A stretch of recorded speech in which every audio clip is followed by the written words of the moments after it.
नवरात्रि के हर दिन माँ दुर्गा को उनकी पसंद का भोग लगाने से माता रानी की विशेष कृपा प्राप्त की जा सकती है। आइए जानते हैं नवरात्रि में किस दिन क्या भोग लगाना चाहिए और कौन से 9 रंगों के कपड़े पहनना शुभ होता है। पहला दिन माँ शैलपुत्री। माँ शैलपुत्री नवरात्रि के पहले दिन पर्वतराज हिमालय की पुत्री शैलपुत्री की पूजा अर्चना की जाती है।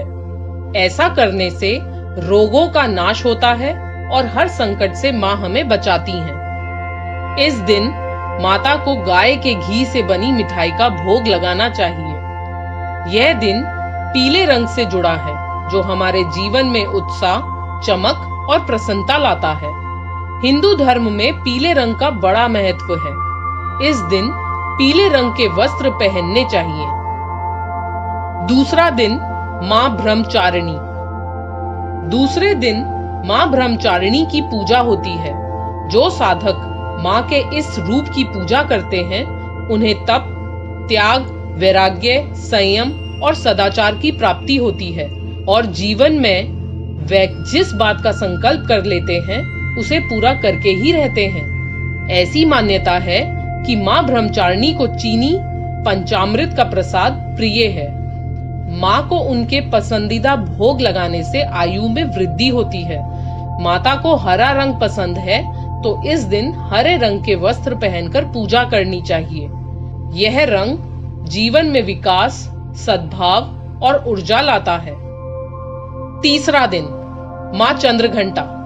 माँ के इस रूप में मस्तक पर घंटे के आकार का आधा चंद्र बना होने के कारण इनका नाम चंद्रघंटा पड़ा तथा तीसरे नवरात्र में माँ के इसी रूप की पूजा की जाती है तथा माँ की कृपा से साधक को संसार के सभी कष्टों से छुटकारा मिल जाता है। शेर पर सवारी करने वाली माता को दूध का भोग प्रिय है। इस दिन भूरे या ग्रे रंग के वस्त्र पहनकर माता की पूजा करनी चाहिए। यह रंग बुराई को नष्ट कर जीवन में दृढ़ संकल्प को जगाता है। चौथा दिन माँ कुष्मांडा।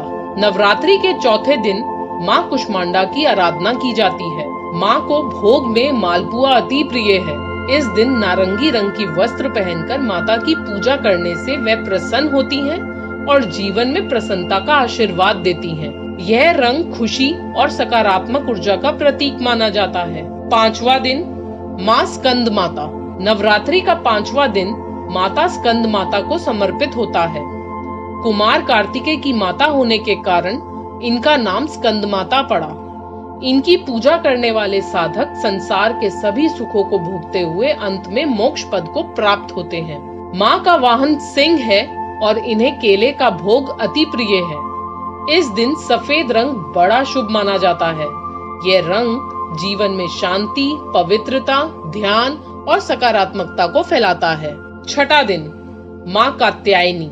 नवरात्रि के छठे दिन माता कात्यायनी की पूजा की जाती है। यह देवी का सबसे शक्तिशाली स्वरूप होता है।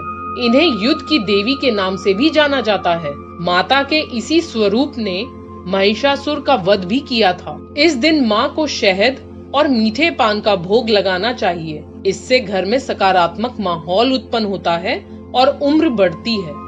इस दिन लाल रंग पहनकर माता की पूजा करनी चाहिए। यह रंग उत्साह और उमंग का प्रतीक माना जाता है। 7वां दिन माँ कालरात्रि। नवरात्रि के 7वें दिन माँ कालरात्रि की पूजा होती है। इनके नाम का मतलब है काल की मृत्यु। माँ के स्मरण मात्र से ही सभी प्रकार के भूत पिशाच और भय समाप्त हो जाते हैं। इनकी पूजा से गुड़ से बनी चीजों का भोग लगाएं। इससे शत्रु पर विजय प्राप्त करने का आशीर्वाद मिलता है। माता की पूजा नीला रंग पहनकर करनी चाहिए, क्योंकि माता के इस रूप को सांवले और निडर रूप में दर्शाया गया है। 8वां दिन माँ महागौरी। नवरात्रि के 8वें दिन माता महागौरी की पूजा की जाती है। माँ का वाहन बैल है तथा माँ को हलवे का और नारियल का भोग लगाना चाहिए। तभी अष्टमी को पूजन करके माँ को हलवे पूरी का भोग लगाया जाता है। इस दिन गुलाबी वस्त्र पहनकर माता की पूजा करनी चाहिए। जो व्यक्ति देवी की इस स्वरूप की पूजा करता है, उसे जीवन के सभी कष्टों से मुक्ति मिल जाती है। और उसे आर्थिक लाभ, संतान भी मिलता है। यह रंग आशा, आत्मशोधन और सामाजिक उत्थान का प्रतीक माना जाता है। 9वां दिन माँ सिद्धिदात्री। नवरात्रि के आखिरी दिन सिद्धिदात्री की पूजा की जाती है। माँ को चना, खीर, पूरी, हलवे का प्रसाद लगाएं और फिर 9 कन्या का पूजन कर उन्हें भोजन करना चाहिए। इससे घर में सुख समृद्धि आती है। इस दिन बैंगनी रंग के वस्त्र पहनकर माता की पूजा करनी चाहिए। माता सिद्धिदात्री शक्ति प्रदान करने वाली देवी मानी जाती हैं। यह रंग महत्वाकांक्षाओं का प्रतीक माना जाता है। हेलो दोस्तों, अगर आपको ये वीडियो पसंद आए तो आप इसे लाइक करें, सब्सक्राइब करें और शेयर करें अपने दोस्तों के साथ और कमेंट में जरूर लिखें जय माता दी।